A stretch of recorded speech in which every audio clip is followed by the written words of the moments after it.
Now, we're back. We're going to talk about the principles for a second.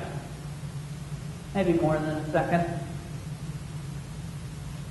So, what are the principles? We only came up with two. Two principles that serve as our bedrock for the conceptual framework of managerial costing. The first principle, causality. Cause and effect. The relationship between a managerial objective's quantitative output and the input quantities that must be or must have been consumed if the output is to be achieved. So, a cause and effect relationship. Now, take careful note of that definition. It's not what's there, it's what's not there that becomes extremely important.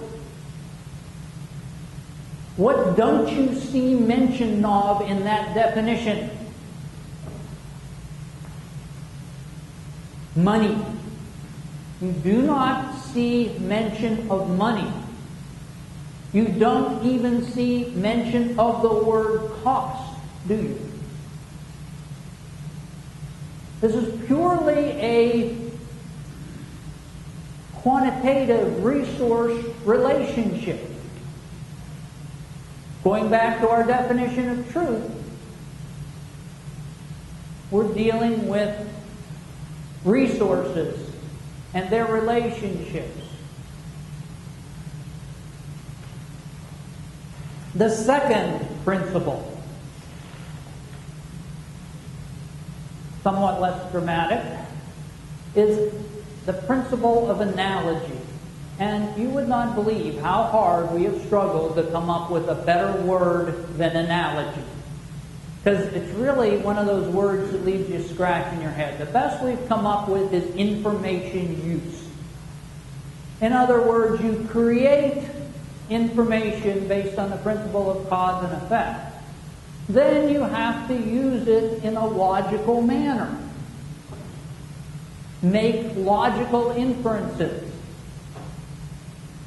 And there's two laws of logic that actually come into play. The law of rational inference and the law of non-contradiction. And if you pull up a logic text, you'll find a little bit about those. But it's how you use information. Now, when I say information use, I'm not talking about behavioral filters. I'm not talking about performance incentives, because that's a whole different area. We're just talking about making logical deductions based on the cause and effect, logical inferences based on the cause and effect information you've created. Okay, so that's it. Just two. Now, they're supported by all these concepts we're going to talk about. So I'm going to ask you to just kind of hold judgment. You might be saying, boy, that seems pretty sparse to me for a set of principles. But we've beefed it up with some other stuff. And hopefully you'll get a sense that it's a little bit more robust. We put it into a picture. Naturally, we need a picture to go along with our words. What's going on here is you have inputs. You have the inputs of resources, operational quantities, objectives you seek to achieve that develop, have cause and effect relationships once you start applying them.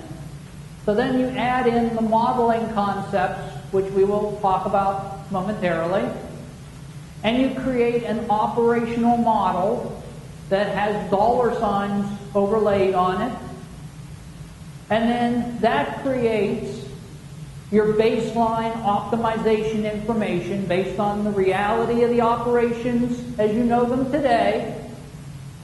You apply the information use concepts, and managers make analogies and use that information for decisions. That's the concept. Not incredibly complicated, but we're trying to create a framework for the kind of thinking that a lot of other speakers today are going to talk about when you start to walk a little ways from the financial statement and gap. Okay, so next I'm going to spend just a little time So you know what our constraints were. Not that I'm not going to spend near as much time on those as I am the concept. We're going to whip through these rather quickly. We came up with two kinds of constraints. Constraints that apply primarily to modeling, and then constraints that apply primarily to information use. I got a separate slide that makes the information use ones a little bit bigger. So the constraints that apply to modeling are objectivity. Now this isn't the objectivity you're used to thinking of. This is the connection between operations. The characteristic of a model to be free of biases when you model the operations and the objectives. We're not even talking about the connection with money yet. Accuracy. The degree to which the managerial costing information reflects the intended concepts. Okay? When you see the concepts, we're talking about reflecting those. Not accuracy of the dollars, but accuracy of the portrayal of the resources and their operations. That's what we're talking about when we get down into this. They're the same words, it's a different perspective. Verifiability. The characteristic that modeling information leads independent reviewers to similar situations. So if you were asked to say, does this model represent the operations you're seeing on the floor, two people would come up with the same answer. We're not even talking about dollars.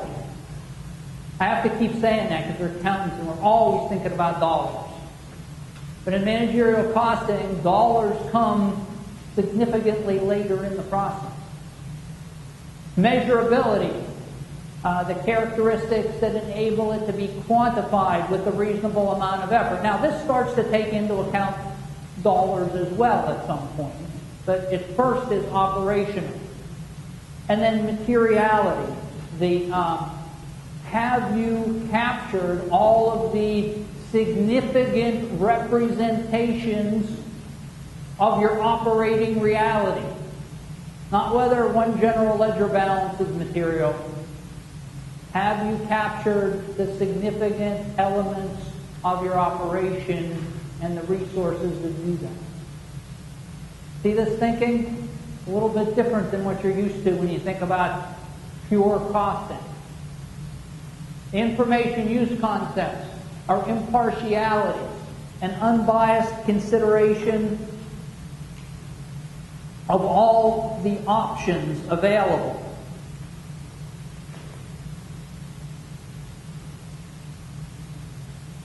Nothing too amazing about that. You think about it in terms of money, you think about it in terms of what it's going to do to resources and the operations and things like that.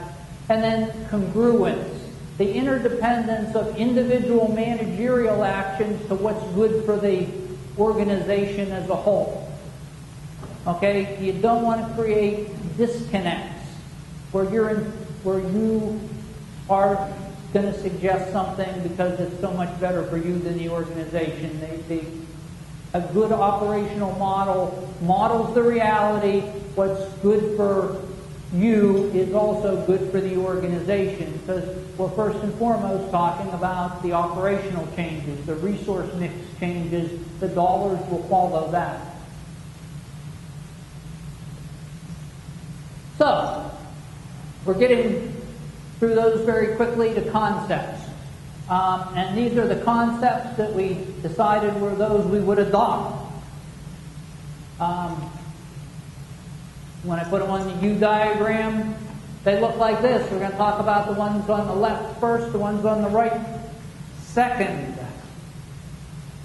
Now, there's a few things. There's a lot of these, so you kind of have to categorize them just a little bit. Resource and managerial objectives are, if you will, the things that make up the operational model. That's what you're modeling. The resources you have and the objectives you seek to achieve. Not just the big final objective, but all the little intermediate objectives. You know, why do you hire a cleaning crew? Because you have an objective to have the workplace clean. That is a managerial objective. It's not exactly on the same tier as product X or penetrate market Y, but it is a managerial objective, and there's a lot of these in your organization. It's the reason you hire resources.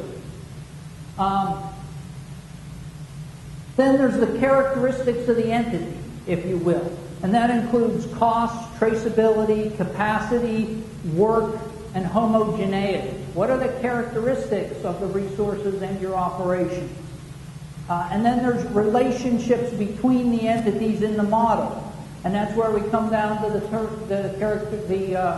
concepts of attributability and responsiveness. And we'll talk about each of these because they're probably not words you're necessarily used to hearing. And we've defined them differently. And finally, what's the relationship of all this to data? That's where we came up with this idea of integrated data orientation. And then we have some concepts associated with information use, and we'll get to those. So, the first three, I'm just taking them in order to give you a little bit of sense of these. And I guess I just need to stop for a minute and talk about money. Okay? Because money's an unusual sort of thing as we look at it in this managerial costing conceptual framework. What's one of the coolest things about money from a modeling point of view is that it can be divided up almost any way you want it. All right, decimal points, it spreads all over the place, anywhere you want to put it. It's completely malleable. But the resources it represents aren't. They're chunky. Right? They don't move around easily. In fact, if you represent them with money, you have to be extraordinarily careful not to distort their capabilities. So when we think about money in this framework, we think about it as, and I hate this term, I'm going to use it because I can't think of a better word, a meta-language. You're trying to represent resources and operations with money. That's our challenge as accountants, to do that. But we've got to be aware of the power of our tools and how malleable it is and how easy it is to distort the underlying reality. Okay, so a resource is just what it says it is, a definitive component of an enterprise that generates future benefits. A managerial objective is something you want done, and I've given you some examples of that. Now, one of the questions I get a lot is, where's cost objective? Don't care. We threw it out. We're pursuing and we're modeling managerial objectives. Cost objective leads you to think about the things you cost, like the product. That's just that's just one use of managerial costing information, not the only use. And then, of course, cost. We divided the cost definition up kind of interestingly into the cost of doing something and also the fact that there's cost when you don't do something. Okay, so resources incur costs whether you use them or not. I think Doug talked about that a good deal in the last presentation, so I don't need to go into any examples. So, just drive home these points a little bit. I don't think any of them are too hard, but I've got a little simple graphic I'll keep coming back to. We've got a production little line there. We've got some raw material. We've got labor, machine, supervisor. And then we have some support areas. We've got the plant that provides the space. We've got power coming in to run the machinery and other lights and so forth. And then we have the maintenance that, primarily works on the machine. Okay? So all of these, from not the product, all of those are resources, right? All of them have managerial objectives associated with them. The managerial objective of the plant is to provide the space. The managerial objective of the maintenance is to provide maintenance hours to keep the machine running. right?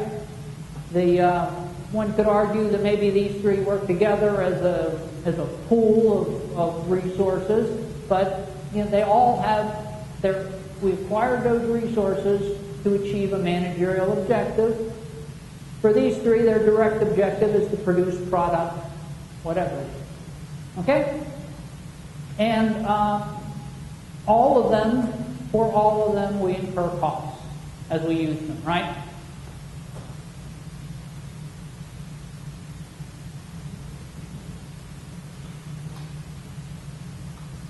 And if we don't use them, if they're not doing the thing, if they're not working on the objective we hired them to do, and they're idle, and they're still there, we're still paying them, right?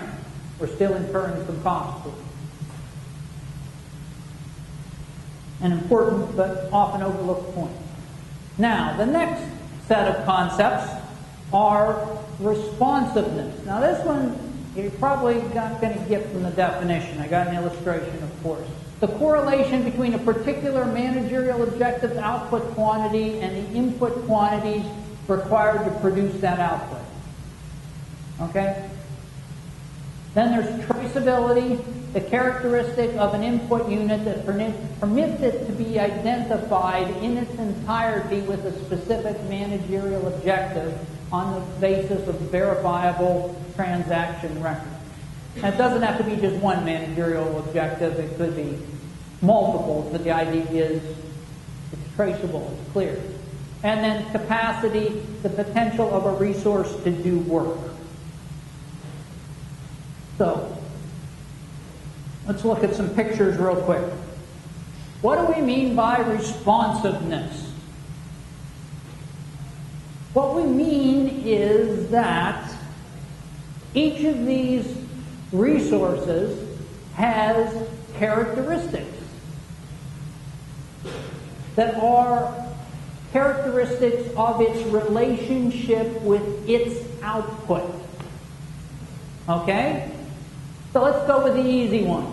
Electricity. Assuming you don't make your own electricity, assuming you buy it from the power company, it's almost a totally variable cost.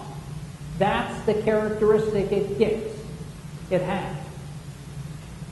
Your plant, by and large, is pretty much fixed.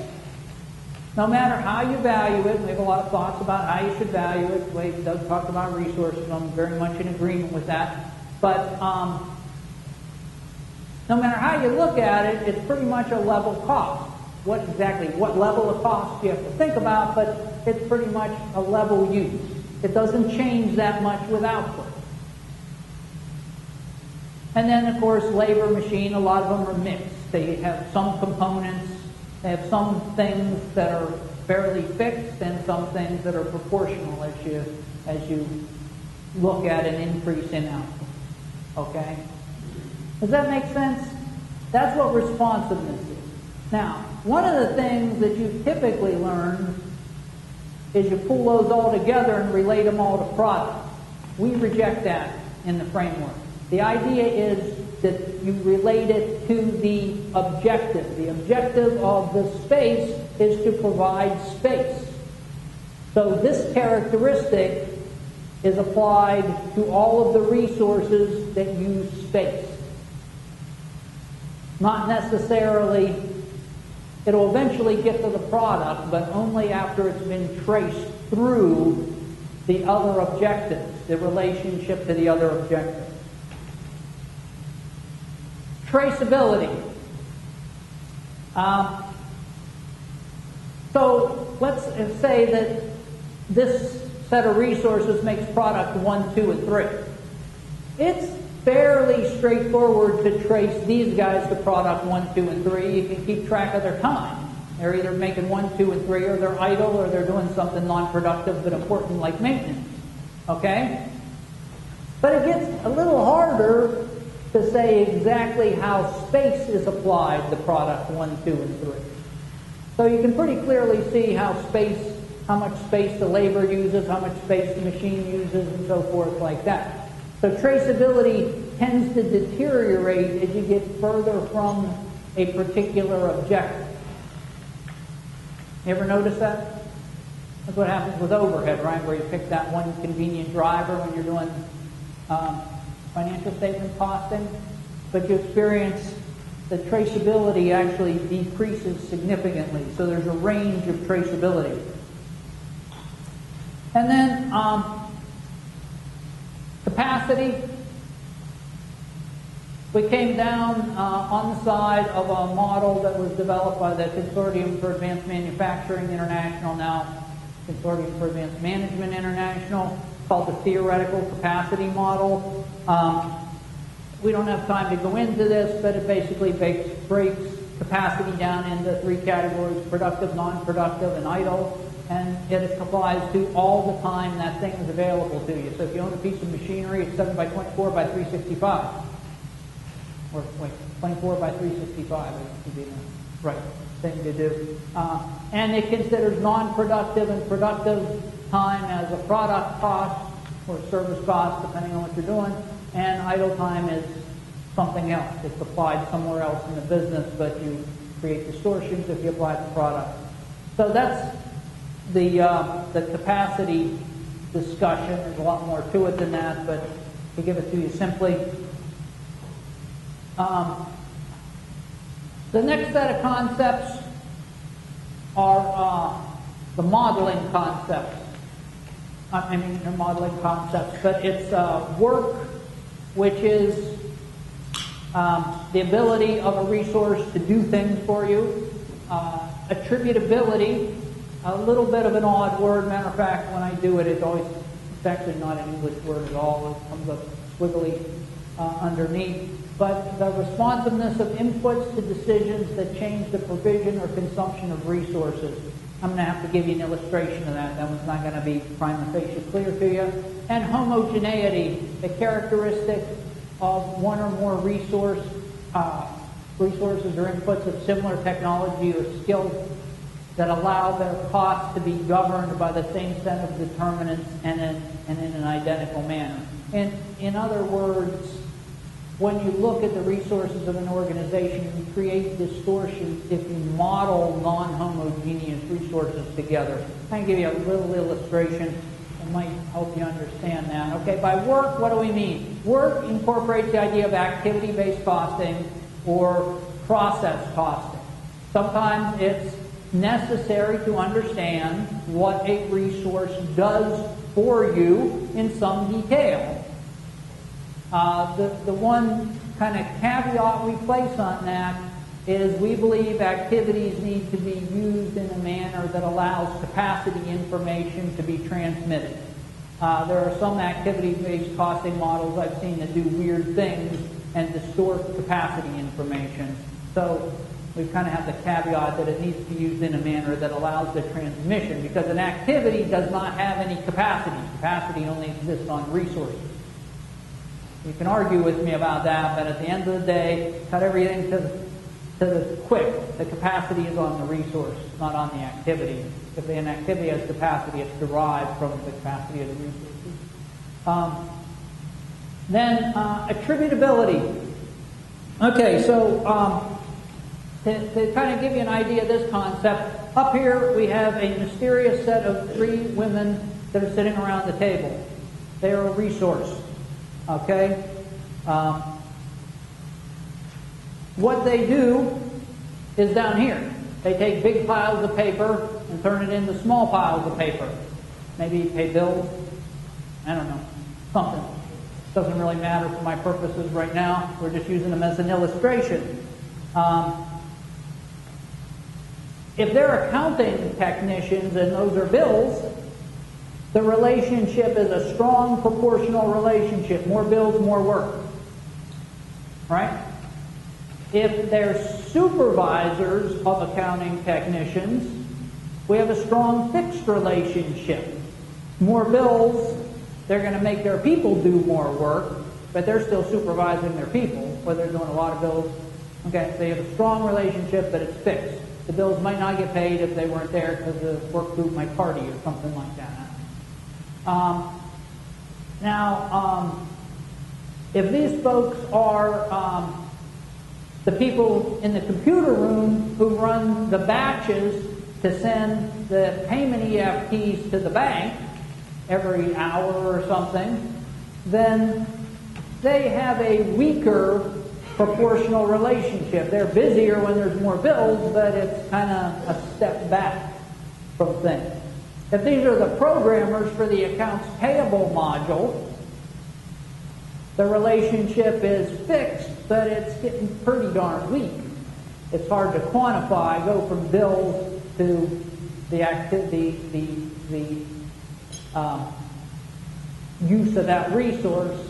And if it's the CEO, the COO, and the CFO having a meeting, they really have almost no relationship to the payment of those bills. You see what I mean? That's attributability.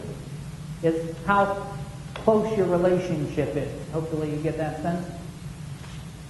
And the final concept is homogeneity. I couldn't find a picture of a very old machine and a new machine, at least not ones I thought were anywhere nearly comparable. So let's pretend these are machines. I guess they are machines, cars are machines. And you have one production line that looks like this, and one production line that's been around a while and looks like that. Okay? If you put them together for your model, you get a production line that looks like neither. You're distorting the characteristics of both. So when you're modeling them, you want to consider, in many cases, the homogeneity of your resources, and if you make too big a lump, you inject distortions. So you may want to consider more refined based on the characteristics of the resources. That's what the idea behind homogeneity is. The last modeling characteristic, and I guess it's questionable whether it's a modeling characteristic, but is what we call integrated data orientation. I'm not even going to read all that definition. The idea is emanated from this.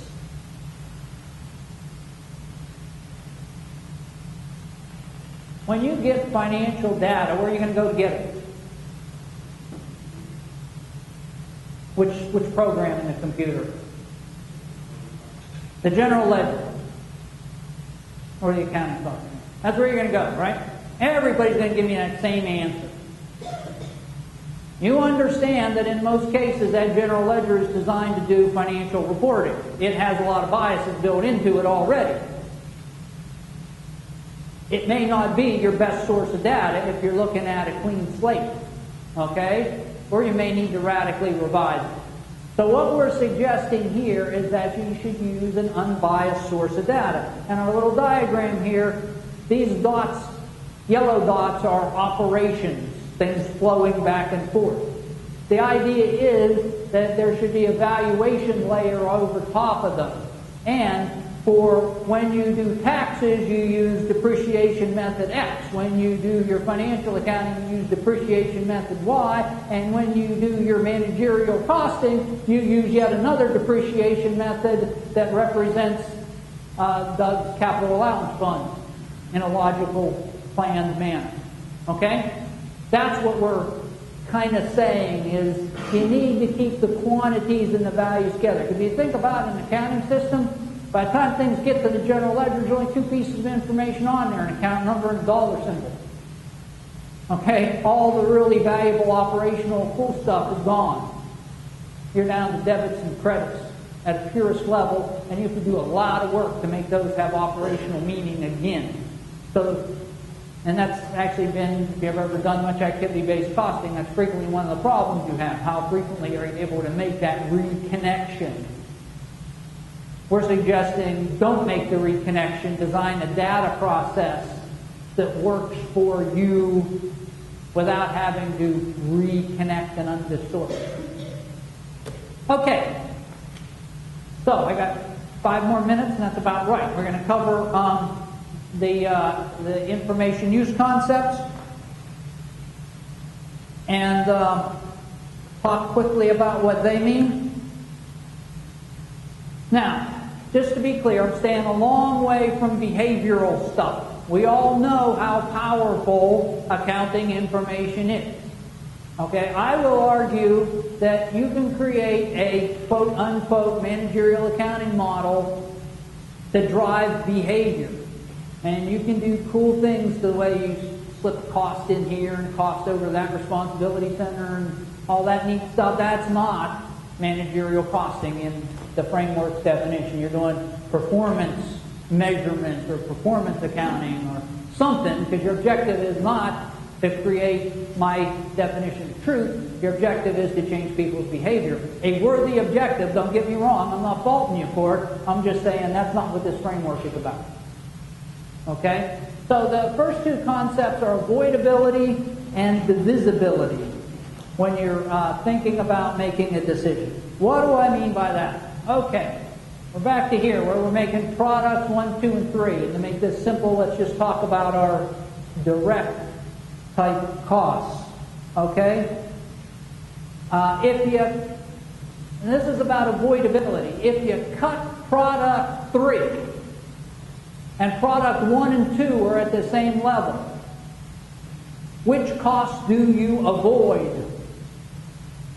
Well, you can probably lay off or reduce some labor. Electricity for the machine might go down, but that's about it. All you did was create more idle time on the machine. Okay? So that's what avoidability is about. When you make a decision, which costs are avoidable and which costs are unavoidable. You can't build an accounting system around that, folks, because there's too many decisions that could possibly occur to create categorizations around. But you have to think about that, and whatever model you develop should support, it won't solve, but should support the ready availability to determine avoidability. And, of course, divisibility is a very closely related concept. If this machine makes products 1, 2, and 3, the machine is not divisible. The machine doesn't get smaller when product 3 goes away and product 1 and 2 stay the same. It's a non-divisible resource. The labor may be divisible. Maybe you can lay people off. Maybe you can cut their hours. If you do an innovation that saves 1,000 man-hours, do you have a divisible resource from which you can extract that 1,000 hours? Will somebody go to half time or whatever time that is? Resources are chunky, so they may or may not be divisible. Okay, the next two concepts are interdependence and interchangeability. Just quickly looking at that, you have a new old plant, a new plant. Look, you have an old plant, a new plant. You move the supervisor over to the new plant, so they get a new supervisor. You move half the labor over to the new plant. What's going to happen to the efficiency and cost structure over in this plant? It's going to deteriorate somewhat because you're losing all your experienced people to a new one. Okay, that's an interdependence. You can't really model that.